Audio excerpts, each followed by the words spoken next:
we need our clients to trust us. We need them to trust us more than we need them to like us, because it's less about if they like you and more about do they trust you and trust that you have their best interests in mind. And so how do we do that but show up with confidence and show up understanding what their goals are?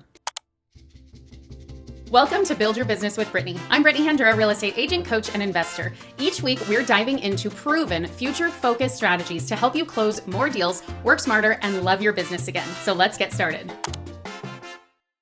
So let's jump in and talk about what are the negotiation tactics that do actually work. Because remember, when we're negotiating, it's not just price, which is what many agents think. We're just talking about price. It's way beyond that. 88% of buyers use an agent, but only 46% of sellers say they were very satisfied with the negotiation skills of their agent. So when we talk about this, it's really important to be extremely knowledgeable about the negotiation process and to be able to help our clients understand what we're doing to negotiate on their behalf, because this is something that only 46% say they were very satisfied with the negotiation skills. Now, the reality is, for the most part, the buyers and sellers aren't seeing the negotiations. They're seeing the aftermath of it. But it's our job to share with those buyers and sellers exactly what it is that we're talking about, exactly what it is that we're trying to get them, and we're trying to get everybody to a common goal. So the overarching theme of negotiations is it's all about communication. And so if you feel like you're not a great communicator, if you feel like you're nervous, if you feel like you're not confident, if you're feeling like there's any part of you that is not, like totally prepared and ready to go in and negotiate with the other side, whoever that might be, and we'll talk about who are we negotiating with. This is where we need to spend some time. We need to spend time doing role plays. We need to spend time doing objection handlers and figuring out like where are those objections going to be, because all of that is negotiation. And so we have to make sure that we are good and we are confident, because the reality is we need our clients to trust us. We need them to trust us more than we need them to like us, because it's less about if they like you and more about do they trust you and trust that you have their best interests in mind. And so how do we do that but show up with confidence and show up understanding what their goals are?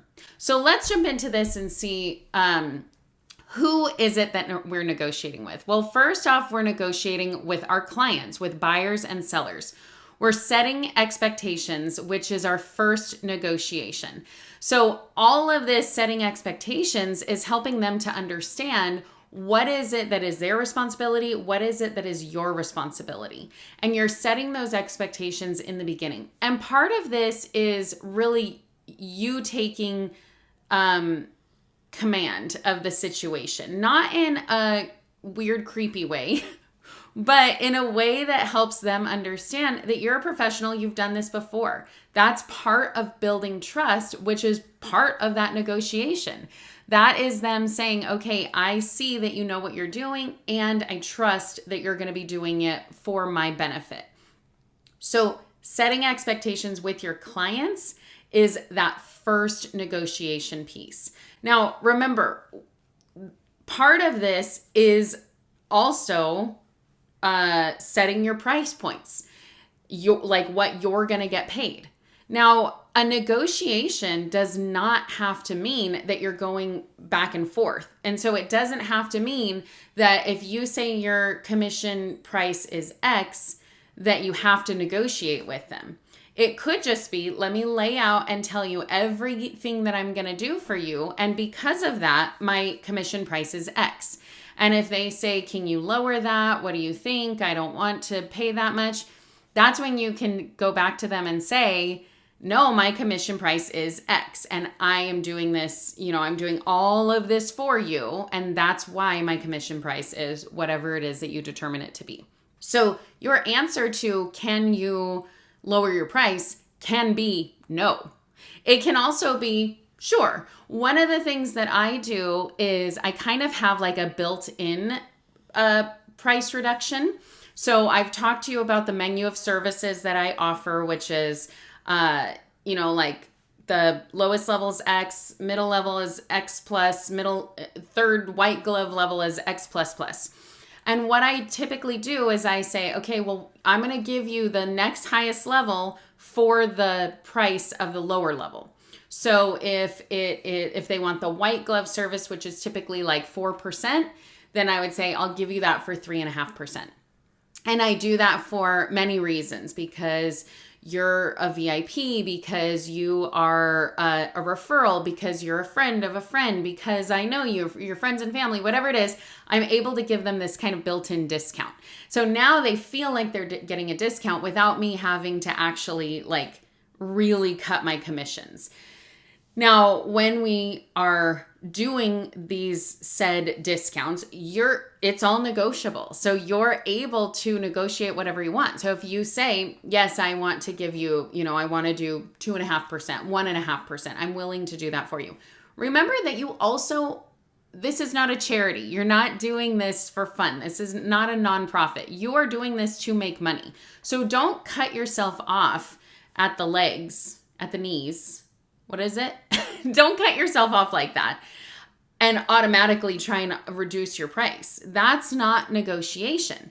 Because remember, part of you getting this price that you're asking for is by saying, hey, I wouldn't be a very good negotiator if I can't even negotiate my own compensation. How do you expect me to negotiate on your behalf if I can't negotiate my own compensation?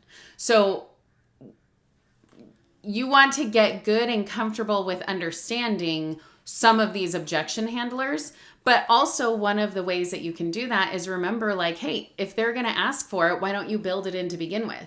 So many, many times, in fact, probably 99.999% of the time, because I'm saying, hey, I'm already giving you this price reduction, they don't ask me for any more of a reduction in my rate.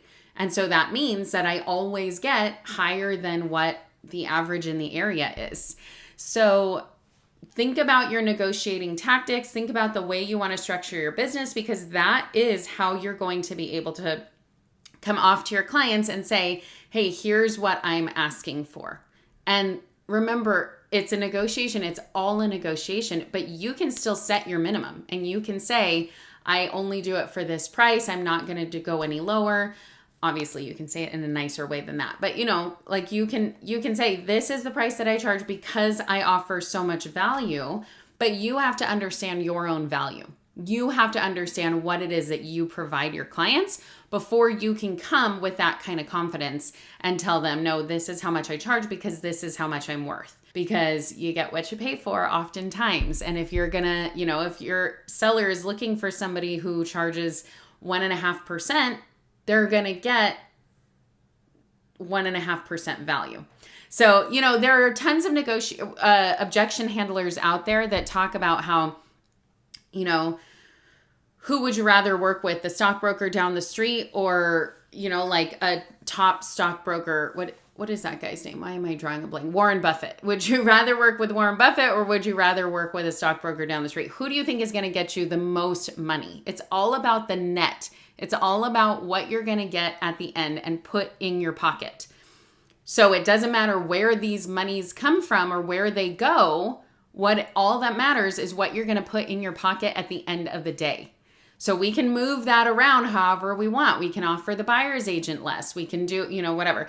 Which to me, I always like to set the expectation. Remember, we're setting expectations. I always like to set the expectation up front. If I'm the listing agent, I always like to set the expectation that we're going to pay the buyer's agent. Usually I set the expectation for 3%. And usually in my area, the buyer's agent asks for 2.5%. So automatically the seller is netting more because I've set the expectation a little bit higher. And if a buyer's agent comes and asks for 3%, well, that's what the seller was expecting anyway. And so now they're much more willing to say yes. But now also, if they come and ask for 3% and a bunch of seller credits, we're able to say, well, no, hold on. Let's look at the net.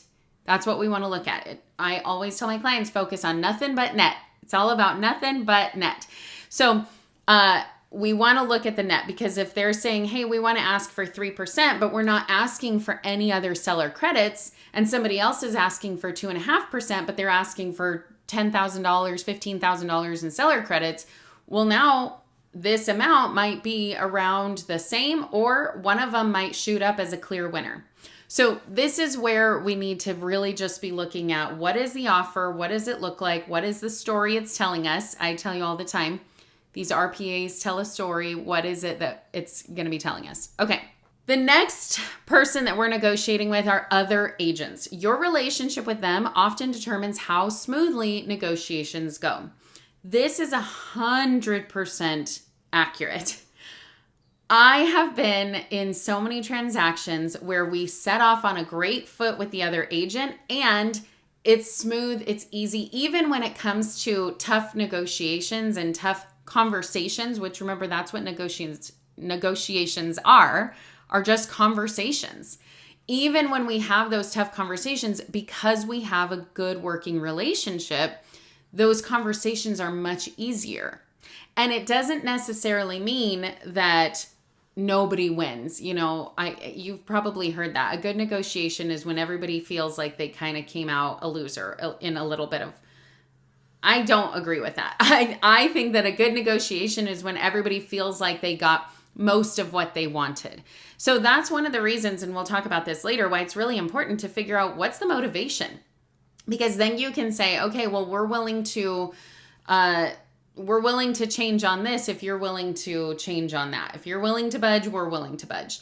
And so if your client's motivation is, no, I just want the top price, then maybe you can say, great, maybe we can throw in the refrigerator, or maybe we can throw in, whatever it is that doesn't impact the price. So we can talk about all different types of things because we know what the motivation is. But when you have a good relationship with the agent on the other side, it's going to go so much more smoothly. This is another reason why it's a really good idea to maintain good relationships with agents. For a long time in my career, I was kind of like, I'm not getting business from other agents, so what do I care about, like, being friends with them and all of that kind of thing? Well, now I've seen that, no, it is pretty important, because if somebody comes to me and I know them, I am much more likely to try and push their offer along, because I know they've been in business. I know that they are local. I know that they're able to track down if I need something. And so I'm able to vouch for them in a way that I'm not able to vouch for an agent that I don't know of or I've never heard of. So agent relationships go a long way. Who else are you negotiating with? Lenders and appraisers. Terms and timelines can be negotiated too. So one of the things that I always do when I'm the listing agent is I always call up the lender for the offers that we're looking to counter. And I say, hey, is there any way that we can move this timeline up? Is there any way that we can adjust, whatever it is? Are they going to need to get termites cleared? Are they going to need whatever that looks like? I'm asking them. Now, appraisers, less so. However, a lot of times if you have a listing that has gone way over, you can talk to them and let the appraiser know, hey, we had 6 other offers and they were all over asking. Or we had a bunch of other offers and we went with this one because of X, Y, and Z. So you can talk to the appraiser, but the appraiser is less likely to be swayed. But that's one of the big things is you let the appraiser know we've had a lot of other offers. And so now they're going to be able to say, okay, well, if you had a lot of other offers, that means there's a lot of demand here. So it will command the higher price. So lenders and appraisers can be people that you negotiate with as well. And then finally, the client's family, hidden influencers who derail or approve decisions. This, oh my gosh, we've had this so many times before. I remember vividly, I was under contract with this single guy and everything was going smoothly. It was a great house. It was a newer build. It was a great price. And they went to the inspections and there were a couple of minor things that popped up. And the dad was there and he literally killed the deal. The dad was the one who killed the deal.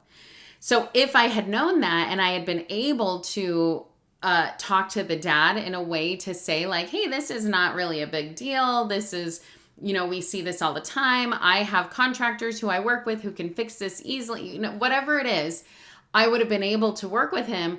But I was focused on the single guy who was my client because I didn't really think this was the first time that this had ever happened to me, which is where somebody who had nothing to do with the deal came in and started poking holes. He was the hidden influencer, and literally they canceled the deal after that. And honestly, I think that they regretted that because it was a fantastic deal. It was a great price. It was a great house. The only issues were minimal issues, but buyers are weary. Weary? I think that's the word. Buyers are nervous about, like the buyer remorse. They're nervous about getting into something that is like too big for them. When we have been there before and when we're able to instill that confidence in them, we're going to be able to say, hey, this is an easy fix. We can do this. We can do that. I can help you with this and help you as far as like, I can send you my contractors and stuff like that. When we do that kind of thing, it makes it so that the buyers are starting to say, oh, okay, I can do this. Yes, this is not all on me. I have a team. I have a support system. But if you're not realizing that and you're not speaking to those concerns that those hidden influencers might have, that's when things get derailed. If you're tired of wondering where your next deal is coming from, my Start with Success course is exactly what you'll need. You'll get step-by-step training on how to find clients fast, build repeatable systems, and boost your confidence so you can crush your next closing. Right now, it's available at a huge discount, but only for a limited time. The link is in the description.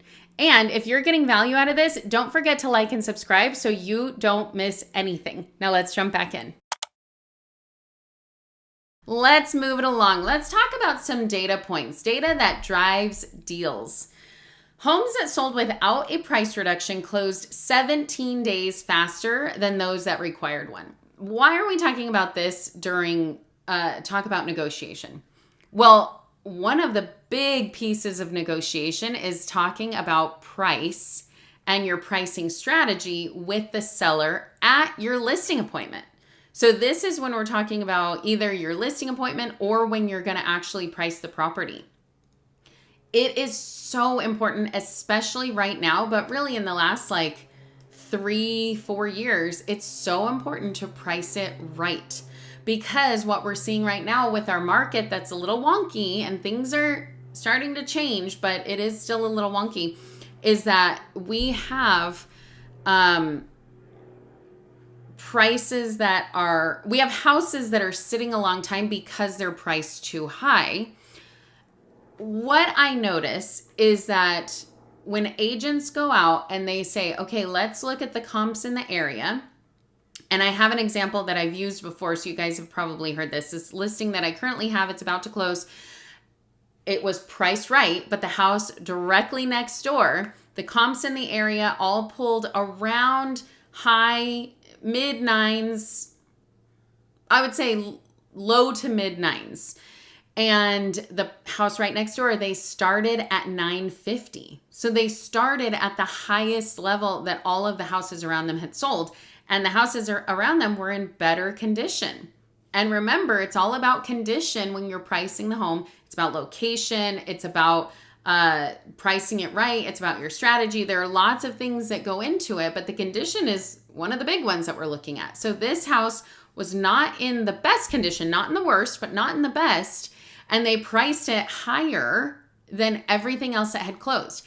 Meanwhile, if you had looked at the CMAs, if you had looked at the comps, all of those houses that had closed at 950 had started in the 800s. It started at 899 and went up to 950. It didn't start at 950 and then close there.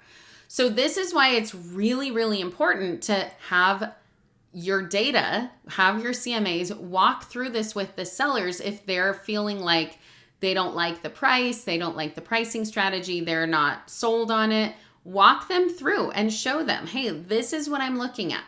We talked about this in our CMA training, so I'm not going to go over it at length, but talk to them and say, I'm looking at this and I'm seeing this house sold in 12 days on market, and it sold for higher than asking. It sold at 103%. Whatever it is, you're telling the story of what you're looking at, and that's how you determine your pricing. And that's the strategy that you're using. So you want to make sure that you're very confident in this, because this is one of the main negotiations.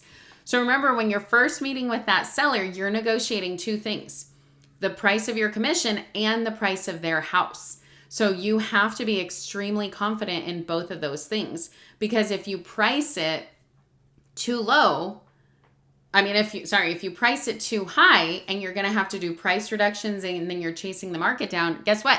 Your commission is impacted with that too. So you want to make sure that you're pricing it right.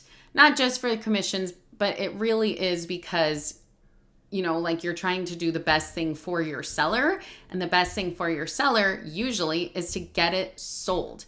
And it does not get sold in this market at the highest price. The way that it gets sold at the highest price is with a lower starting price to get more eyeballs on the property. All right, more data. Closing costs in Q2 2024, so last year, 42% of buyers asked for seller concessions, up from 31% in 2022. I actually think 31% in 2022 is high, because in 2022, that's when people were just trying, begging to get into a house, and they were like, please take my firstborn.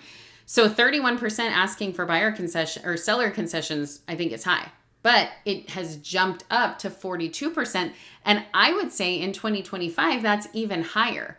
I would say that probably half of every offer that comes in is asking for seller concessions.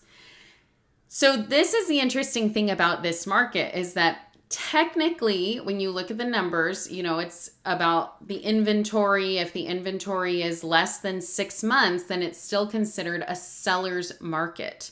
If the average days on market is less than 65 days, it's still considered a seller's market.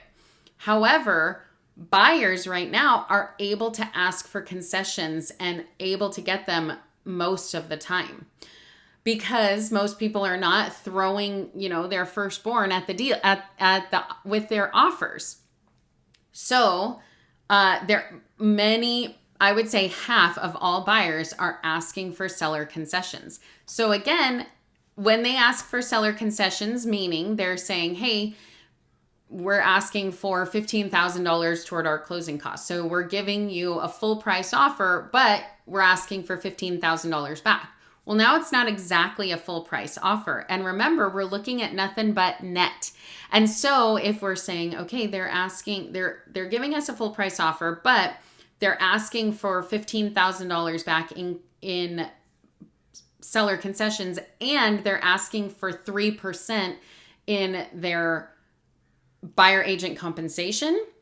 Well, now that net is getting lower and lower, versus if somebody else came and said, okay, well, we're going to do higher than asking, but we're still going to be asking for seller concessions to help with the closing costs, and the buyer's agent is only going to be asking for 2.5%. Well, now the net on that is much better. So these are the things you have to look at. There are lots of different things here, and these are the negotiation pieces. And oftentimes you can go back to the buyer's agent and say, hey, I got your offer. Thank you so much. Is the is the seller concession a done deal? Do they have to have that, or is that a negotiation point? Are they able to get a pushback from that? It's all about the conversations that you're having with the other agent and the rapport that you're building. Because a lot of times they're able to say, they're just asking for that, but it's not a deal breaker. Give us a counter. We would be happy to, work around that. Or maybe they'll say, yeah, I asked for 3%, but I'm really willing to take 2.5%, or whatever it is these are things that you can talk with your buyer's agent about, and you can say, hey, can we negotiate? Is there wiggle room here? All right, repairs. 55% of contracts that fell apart in 2024 cited repair requests or inspection issues as the reason. 55% of contracts that fell through. So what does this tell me? This tells me I want to get the inspection reports up front. I always do try and push for it. And it's not necessary because even in my area, it's not common to get the inspection reports up front. What's interesting is that on the Central Coast of California, it is very common to get the inspection reports up front, to the point where if you don't have it, people are kind of like, well, how do I know how to write my offer? And so I think we need to normalize that down in Southern California. I think that this needs to be something that we always do. Because, for instance, with this current listing that I have, that I was telling you about, where the next door neighbor overpriced it, it had to, drag the market down, whatever. I did inspection reports in the beginning. I showed that, yes, it has termites. It will need to be tented. And I said, write your offers as is. This is an as-is sale. Write your offers. You already have the inspections. You already know that it has termites. You already know all this stuff. So write your offer as is. Well, the offer we ended up accepting was, it ended up coming in higher than what we were looking for. I mean, obviously that's not a bad thing. We were happy about that, but they also removed all contingencies with the offer. They removed all contingencies, which I will say, I don't recommend that. I don't recommend removing all contingencies up front. I think it's okay to remove loan, appraisal, inspection if your client is okay with that, but removing all contingencies is a little, it's just a little risky. But we loved that on the listing side, and that's the one we ended up taking. But they were able to write an offer like that. They were able to remove all contingencies because they already had the inspections. They already knew what they were going in for. So keep that in mind when you have your inspections coming up, because when you have your inspections, a lot of times the deals fall apart because of this, and there are a lot of deals falling apart right now. So you want to make sure that your listings are solid, and if you're representing the buyer, you're wanting to get those inspections done quick. Another part of the negotiation, appliances and furniture. Small concessions often save deals. 1 in 4 closing delays are resolved by offering a non-cash concession. That is according to Zillow. So what does that mean? That means we're talking about potentially, hey, we'll throw in the refrigerator and washer and dryer so that we can just be done here. We'll throw in some of the furniture that you like. We'll throw in these little things that are needing to, be figured out. A lot of times those small concessions will save the deal from falling apart and or being delayed. So we talked about the who. Now let's talk about what. What are you negotiating? More than price, every term can be a lever. So obviously we're negotiating price. And we already said homes without a price reduction close 17 days faster. Again, with this stat, I'm a little surprised that this is not a higher number, because I actually see homes closing months sooner, because right now in this market, things are sitting on the market for months if they're priced too high, as opposed to days or weeks. So remember back in, 2-3 years ago, if something was on the market for 10 days, we were like, what's wrong with that? But nowadays, that's not the case. If something's on the market for 30 days, though, we are still like, oh, something's wrong with that. I think it's probably the price. And so if they don't do a reduction quickly, then I can see, or if they do a reduction quickly, I can see how it's only 17 days. But if they don't do a reduction quickly, it's going to sit and linger and get stale on the market. Another thing we're negotiating are closing costs. 42% of buyers asked for a concession last year. So we're talking closing costs, which are the buyer's closing costs, meaning like the loan fees. So keep in mind that you can only ask for the amount of closing costs that the lender is going to be able to tack on there. So if the lender's saying, well, you're only going to have $10,000 in closing costs, but the buyer's agent is asking for $15,000, they're not going to be able to get that $15,000. It's not like they get a check for the extra amount. It only covers closing costs. So keep that in mind, that the 42% of buyers asked for concessions last year and got it, and it's only good for the closing costs that the lender tacks on. Repairs, top reason all contracts fall apart. So we want to make sure that we are negotiating those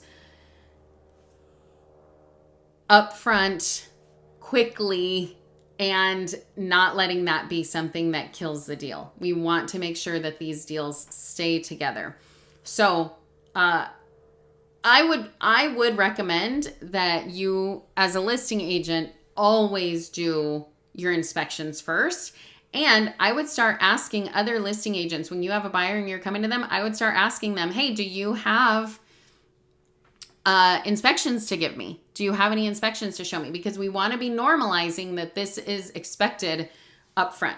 Timelines, appraisal, loan, contingency dates are often negotiable. So this is another thing. If you want to write a strong offer, you're going to lower these contingency dates. These are the negotiable things. They're all negotiable. So you're able to say, hey, we're going to lower that appraisal timeline. We're going to lower our loan contingency time. We're going to lower our inspection dates. All of that makes it so that your seller knows that you are serious about this and you're going to move this along quickly. Extras like appliances, furniture, and rent backs. Rent backs are a good thing that we haven't talked about yet. If your buyer is willing to do a seller rent back, that might be very enticing for the seller, because a lot of times the seller is freaking out and feeling like, I'm not going to be able to get out in time. I need a few days after we close to be able to get my stuff out and move. Or maybe they're saying, I still need to close on my next property, then we need to start moving. So maybe they need a couple of weeks. If that's the case and your buyer is able to be flexible, then this is a really good option for them, because the rent back is definitely something that some people are weird about, even though they don't need to be. It's a full contract that is, abided by, but some people are weird about that and do not like that. So remember, all of this, you can negotiate different things. All right, now let's get into the how to negotiate. First and foremost, we need to be listening. Listen first. Understand motivations behind the ask. Need some water. So remember, I was saying the motivation is what is key to understand that you know where the pain points are. Because if you know where the pain points are, and you know that the seller is saying, I'm really stressed and nervous about getting out in time, or the seller is saying, I just want to check this off the box and be done, or whatever it is, you understand the motivation behind it, so you know how to communicate that with the other side. One thing I also want to just throw out there is that when you have your conversations with the other side, with the buyer's agent or the seller's agent, whoever you're representing, when you have your conversations with the other side, oftentimes you're going to hear, oh, I can't tell you that. Just submit your highest and best. I believe that is doing a disservice to the seller. I actually think I would go as far to say, I think that's unethical. I do not think you're being a good fiduciary if you're just saying, submit your highest and best. If you're not telling the other side exactly what it is that the seller wants. My opinion on this, well, first off, the RLA spells out that you are allowed to share information with the other side as long as it benefits your seller, basically. And if you do not have it, what is it called? I'm thinking DNA, but that's not it. Whatever, what is it called? Where it's talking about the do not share or something. This is a normal term. Pop it in the chat or tell me down below. What is this term that I'm not thinking of? Anyway, DBA. No, that's wrong too. What is this called? I don't know. Anyway, unless you have a document that says you cannot share this information with another party, then you cannot.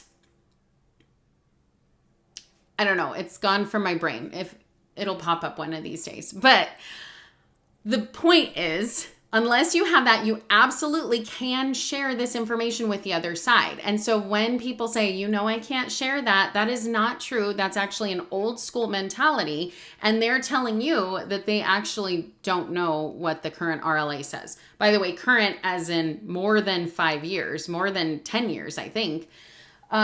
Anyway, they absolutely can share that with you. And it behooves them to do that, in my opinion, because basically what they're saying is let's just take my listing that I keep telling you guys about. So I had this listing, we had 6 offers in, and I was able to say, yeah, we have all of these offers in and they're over asking. So if you can get over asking, some of them have terms that are not as nice or not as, what the seller would want. So if you can get a clean offer in with good terms and all of that kind of thing, then I think that you'll at least get a counter. Well, cut 2, we get an offer that is higher than all of these others, plus had all concessions removed because I had told them that. So now instead of me saying, submit your highest and best, I'm telling them exactly what the seller is looking for. So they're able to give me a great offer. As opposed to if I said submit your highest and best, maybe I'm going to have one that's $5,000 over asking. And maybe I have one that's $10,000 over asking, but I'm not telling anybody else what it is. And so I have another buyer who comes and is like, well, I'm willing to do more, but I don't want to just give everything away. So they come and give me $5,000 over asking. Well, if I had told them, hey, go a little bit higher, or we have another offer that's higher than that, if I'm willing to say that, then their offer can come in and be higher because they know what else I'm looking at. So I hope that makes sense. Basically, what I'm trying to say is communicate.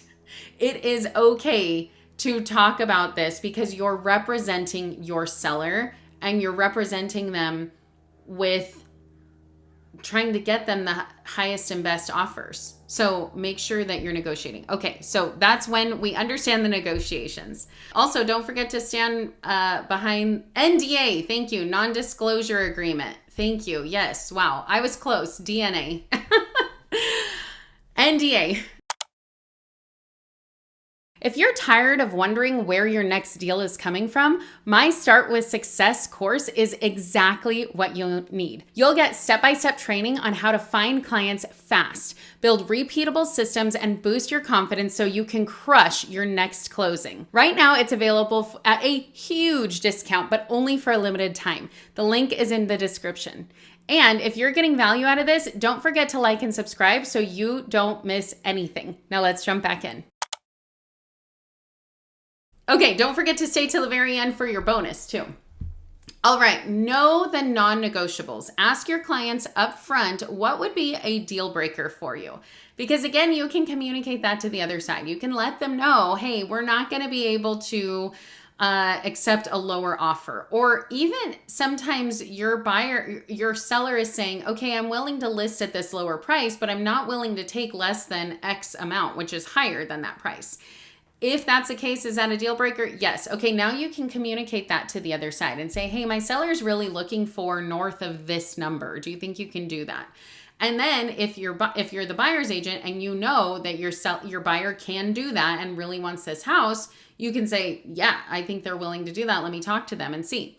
If you know, absolutely not, this is the top of their level, they can't even come close to that, okay, great. That's a deal breaker. And you know you don't need to move forward with this. So know the non-negotiables. Understand the market data. Use comps, days on market, and list to sale price ratios to support your case. So remember, we talked about this in the CMA webinar, where I use Cloud CMA and it has all of this information. It has the comps, it has the days on market, list to sale price ratio. And it's really, really helpful because it gives visuals to say, okay, here are the houses, but then also it gives graphs to show like, okay, see when you list it low, it sells really high and it sells really fast. List it low, sold high. List it low, sold high. But look over here where it's taken 85 days on the market, they listed it high and they sold it for low. So when you're trying to negotiate the price of this property, you're able to give them this information to support your case, because you have to make sure that you are going to close, not just list the property. You're there to close. All right, let's talk about more negotiation tips. Frame the ask. Always connect it with value or fairness. And realistically, what this means is we're talking about getting to the common goal. So when we say, hey, the sellers or the buyers are asking for a seller concession, and they say, what is that? Why should I pay for a seller concession? Why should I pay for the buyer agent fee? Why should I do this? We always want to talk about how, okay, well, let's put ourselves in their shoes. Remember, they're trying to get into this house. We need to make sure, like sometimes people need a little bit of help. And because you're getting this big chunk of money, sometimes they're asking for that. Now, what's the alternative? The alternative is we can say no, and then your house can sit on the market for a while, and then it's going to go down, down, down in value. We're going to be chasing the market down.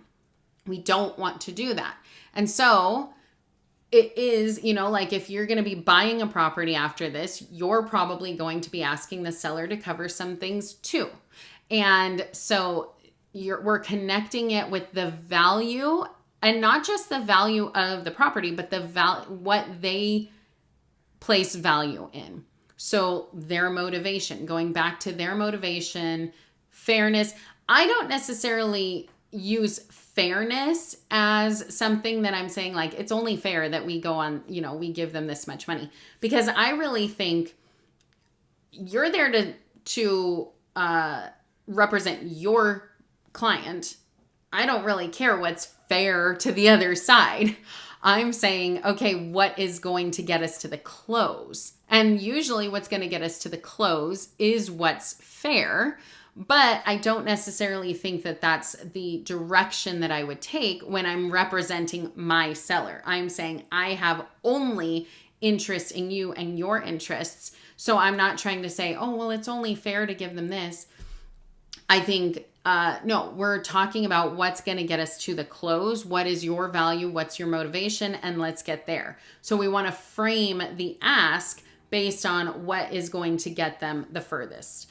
By the way, this is one of the reasons why when I do a net sheet, I always include the buyer agent fees and seller concessions. I do about 1% for seller concessions, because I say we never know what they're going to be asking for. So we want to just have this in mind, because usually they are going to ask for the seller to pay for something, whether that's in the form of repairs or closing costs or anything like that.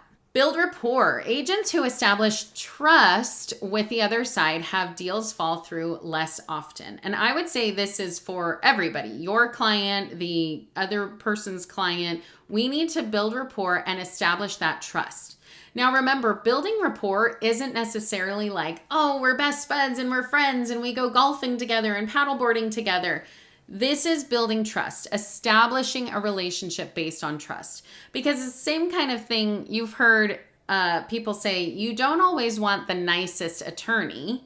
In fact, sometimes you want the attorney who you're kind of like, you're kind of a beep. And that's who you want, because that's who you want fighting for you.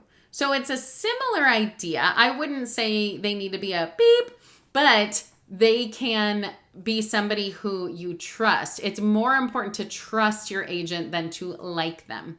Now, of course, it's good if you also like them. So you want to be that. But I know a lot of agents who are extremely like, sell, sell, sell. This is what I do. I'm not here to be your friend. And they are top producers. That's not my style, but I would say my style is I want to establish trust. And yes, I want you to like me because I am likable. Who wouldn't want to like me, and who wouldn't want somebody to like them? But at the same time, the bigger goal is that you trust me, not that you like me. So that's the end goal. Phone is better than text. And I'm a texter. I'm saying this as a texter, but this is very true. 78% of agents report faster resolutions by calling. Remember, I used to work in educational leadership. I worked with kids, and so kids get hurt, kids have issues, kids have bad things happen to them. And so when I would call the parents, I never, this was a rule I had with all of the teachers I worked with. You never communicate anything negative over text. And remember, I'm a texter. This is me coming as a texter. Anytime we need to communicate something negative, we pick up the phone and we call. Anytime we need to communicate something negative, we pick up the phone and we call. We do not ever want to communicate negative things via text. Now, what is negative? Some of those things are going to look different, but if you're texting thinking, oh, this is totally fine, and it turns negative, pick up the phone and call. Because 78% of agents report faster resolutions by calling. So if that's something like, I know a lot of times this happens where I get a request for repair and it's like asking for absolutely everything that's on the inspection list. And I pick up the phone and I'm like, are you kidding me right now? This is ridiculous. They want a brand new home.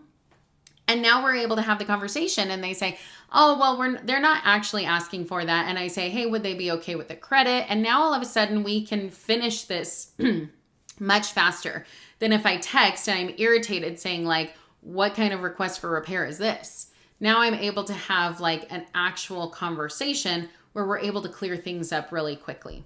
So phone is always better than text, even if you're a texter. So what's your takeaway? Negotiation isn't about winning a battle. It's about keeping the deal alive while protecting your client. Remember, so many deals are falling out of escrow right now. And part of that is because of the agent's negotiation tactics, the agents not setting expectations up front, the agents not having inspections up front and ready to go. There's lots of reasons why things are falling out of escrow. We want to do what we can to keep the deal alive. That's our job. Let's talk about facts that fuel your negotiation. So preparation. Agents who role-played scripts weekly were 36% more likely to close at list price. This is from Tom Ferry Coaching Data. So this is, remember, I'm not a scripts person necessarily, but I do advocate for, if you have no idea what to say, get a script and role play, practice it. Especially if it's something that's going to be a little bit of a challenge for you, you want to make sure that you're practicing that. If it's something that is like an uncomfortable conversation, practice it with another agent. Listen, even if you can't do it with another agent, do it on your phone, do it in the camera, do it in the mirror. Make sure that you're repeating it over and over so that you get comfortable with it. Rapport. Deals where agents establish positive rapport with the other side were 65% less likely to fall out of escrow. That's a big deal. 65% less likely. And part of that reason is because you have a good relationship, you have a good working relationship with the other side. You're going to want to maintain that good relationship and say, let's figure it out. You're going to be able to be more honest with each other because you're not like proving yourself really. You're saying, hey, how do we keep this deal together? Let me be honest with you. My client is falling apart. I don't know what to do. Let's figure this out together. It's 65% less likely to fall out of escrow. Communication. Text and email negotiations are 3 times more likely to lead to misunderstandings than phone or video. We all know this. This is for any kind of negotiation. 3 times more likely to lead to misunderstandings because you can't read the context, you can't read the body language or the voice intonations or anything like that via text. So when you're doing negotiations, anything that is negative, you always want to do it by voice at the very least. All right, question. Do you have any role play scripts for us to go over? I do have, I actually don't have good scripts for you because, like I said, I'm not a huge script person. And so I want to make sure, so what I do is I tell my people that I work with, Find scripts that you like. They're all over the internet. Just Google scripts. Go to ChatGPT. Find some good scripts. That's what I have been doing, is like go to ChatGPT, find some good scripts, because I think that that is more valuable than you going and saying, okay, I'm going to give you some scripts that I found from, Mike Ferry, and they're not necessarily ones that you would like or sound authentic to you. So I am not about, here, let me push scripts on you. I'm more about actually finding scripts that work for you. And then the DISC and personality assessments. Using behavioral cues can improve influence. Agents who adapt their style to the client's DISC profile close 23% more deals on average. This is from Brian Buffini Coaching. So I actually really like the DISC profile because I think it's a quick and easy way to establish like, okay, you're a details person. You are an analytical. You're a driver. You are somebody who just wants to chit chat. When you identify that, you're able to gain influence much quicker, much faster. And remember, it's all about having them trust you. So if you can get them to trust you in the style that they want and they connect with, that is going to be huge for you. So the DISC personality assessment is a great one for you to kind of dive into a little bit, see what your DISC assessment is, and then really use that to be able to communicate with somebody else. I will tell you, my DISC profile, I'm high D, high I, which the D is the driver and the I is like the influence kind of person, or I can't remember what the I stands for actually, but it's basically like the interpersonal. And so I'm somebody who likes to have conversations and get to know people, but I'm also like, okay, let's get down to business. Let's make it happen. What is it that you want to do? Let's do this. And so I have to find myself backtracking because I say, oh, you're the type that needs to analyze and that needs to know numbers and all of that kind of stuff. But when I know that, I can say, great, let me go to the part of my presentation that's all about numbers. It's not about pictures. It's not about feelings. It's about numbers. And so in every single presentation that I have numbers and I have the feelings. And the reason for that is because usually you're working with two different types of personalities. And so I want to hit on all of those different ones. All right, let's talk about what's important now. Number one, practice. Even without role play, review common objections and scripts regularly. Remember to find the ones that work for you, not something that I'm just going to hand you and say, do this, learn this. Make it work for you. Pick up the phone. Commit to one phone call per negotiation instead of text or email. This is easy to do. Even if you're uncomfortable with it, make sure that you're picking up the phone because the more you do it, the more comfortable you'll get. Know your market stats. Be ready with one hyper-local number. For example, percent of homes selling below the list price in your area. You can find this on the MLS. This is a good one when you are negotiating the pricing strategy because you want to be able to be very comfortable spouting this information off. You want to know it in the very fiber of your being so that your clients will understand that, hey, this is actually like an important thing if we want to get to the close. And then finally, your bonus. Let's talk about common negotiating mistakes to avoid. We already talked about this. Negotiating via email or text only. Remember, you cannot judge the tone via email or text. And so if it's something that is going to be negative, taken negatively, if there's a lot of nuance to it, you want to pick up the phone and have a conversation. Focusing on only price instead of the whole package. A lot of times your sellers and your buyers, I guess, are focusing only on the price. But what you want to help them to understand is that when we look at everything that's coming in, such as like the buyer agent fees, what kind of concessions they're asking for or not asking for, these are the things that are the whole package. And so you want to focus on that whole package, not just the price. Taking things personally instead of staying client focused. This is actually a big one This is a big mistake to avoid. You do not want to take things personally, because a lot of times your clients are going to say things that you're like, ooh, ouch, that was like harsh. But you have to remember that this is such an emotionally driven time for people. Selling their houses, buying houses, moving. These are like on the list of the top 10 most stressful things you can do in your life. And so they are in a highly emotionally charged, highly stressful time of their life. Especially a lot of times what we deal with when we have buyers and sellers, remember the 4 Ds: death, divorce, diamonds, and diapers. When people die, high stress. People are divorced, high stress. People are getting married, high stress. People are having babies, high stress. You're dealing with people in high stress situations, plus it's high stress of moving. So don't take things personally. You want to stay focused on the end goal. You want to stay focused on your client. So if the other side, if the buyer's agent or the seller's agent is sending you a personal attack, don't take it personally. Focus on your client and let them know, I'm going to take this to my client. We'll see what they say. But you're not going to, don't take it personally. It's easy to take things personally in this business because it feels like everything falls on you. Don't take it personally. Stay client focused. Ignoring the invisible negotiator, family, lender, appraiser. Remember, these are the people who are behind the scenes, who are going to make or break your deal.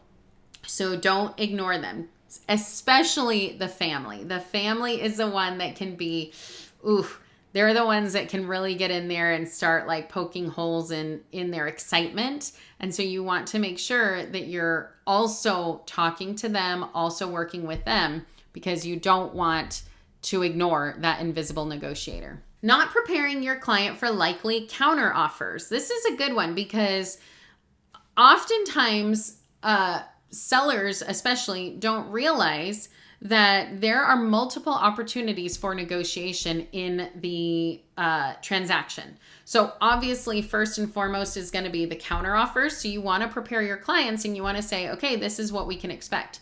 But also, I always tell my sellers and my buyers that a lot of times there's a secondary negotiation during the request for repairs and the appraisal. If the appraisal doesn't come in, they're going to ask for a price reduction. So I want to prepare them up front, and then I can get back to them and say, hey, good news. They're not asking for anything for the price or for the repairs, and the appraisal came in, so we're set. But we want to let them know that this is what they're going to get with counter offers. This is what we're going to get with the negotiation. And reminding them that you are the one who's negotiating on their behalf. So they're still in the driver's seat, but you're the one who's going to go to bat for them. So all of these things are really getting to the point. Remember that first thing that we said, 46% of sellers say they were not happy with their agent's negotiating skills. Sometimes, number one, the agent is just not sharing what they're talking about. So don't let that be you. Talk about these negotiations. Talk about what you'll be doing for them on their behalf, because this is really, really important for them to be able to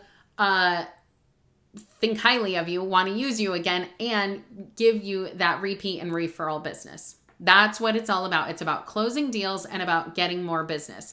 So make sure that you're not making these common mistakes. Before you go, grab your freebie in the description. It's got tips you can use right away to grow your business. And remember, we go live every Tuesday at 9:30 a.m. Pacific Standard Time. It's the only place you'll see the full content and get your questions answered in real time. We'll see you there.